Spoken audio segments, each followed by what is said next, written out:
I realize I'm dressed like a French mime, but, you know, it's my aesthetic today.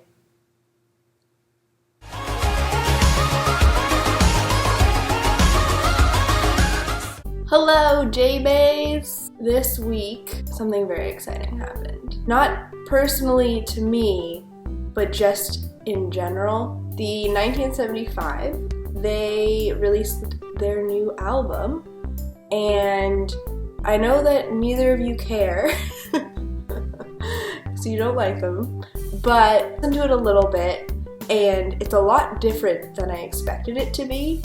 And I'm like, you know what would be a great idea? For me to share these opinions on the internet, even though nobody asked me to do that. It's time for my unsolicited opinions on I like it when you sleep, for you are so beautiful, yet so unaware.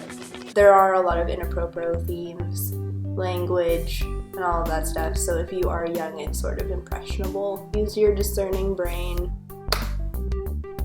Let's dig in.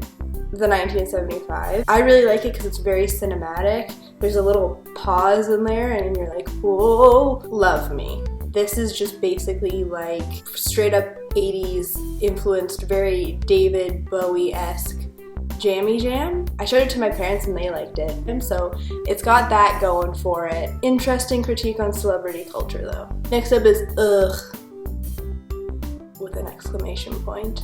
If we're talking about where I would listen to the song, I can see myself walking through a mall and this coming on over the speakers, you know, like in the 80s, I've got big hair and I'm just pushing my little shopping cart. Change of heart. Digging it. I like the fact that they reference a few of their songs from the first album. This is a song that actually tells a story. Tailed romantic expectations. She's American. Dang, what a jammin' bass line the song has. I don't play the bass, clearly. You can sassy walk, but it's sunshiny enough that it's spring appropriate. That's where I could see myself listening to this song. Okay, this next song slayed me. I can speak for myself in my faith journey. I've definitely been at that point, and hearing him sing these words was really profound. And there's a gospel choir, and that always gets me. Please Be Naked. There's no words to this song. Lost my head. Cool song. The next song is the Ballad of Me and My Brain.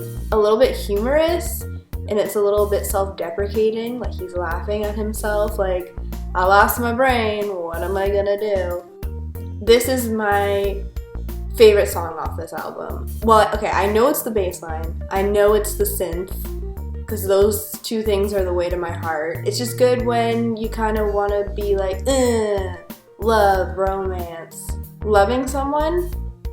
Really interesting social commentary. This song is deep, me likey. Great background music for a montage. This is my jammy jam. You can fist bump all day long to the song. John Hughes movie Falling in Love song. It's so good. Paris is almost cutesy, and the cascading sort of synth sounds at the beginning sound almost exactly like one of Passion Pit's songs off their first EP. So that was sort of a nice little throwback for me, and possibly only me. Haven't read the lyrics on this one, so who knows. It might be horribly sad. Speaking of horribly sad, the last two songs on this album, this is where everything sort of gets real. This album has layers like an onion, like an ogre, like an 80s ogre. Bad metaphor. The depth of the lyrics gets to the point where it's artful and it's philosophical. They did what lots of pop musicians have done in the past, which is produce music that sounds great and says a lot. I'm sure I could go on philosophically forever, but it's the morning and I don't have good brain thoughts right now. Well, J-Bays, there's a bunch of information you didn't want or need, but I shared with you. So, Josie, I will see you on Tuesday in the flesh, because we're gonna go see St. Lucia together. Have a good week, be blessed. Bye!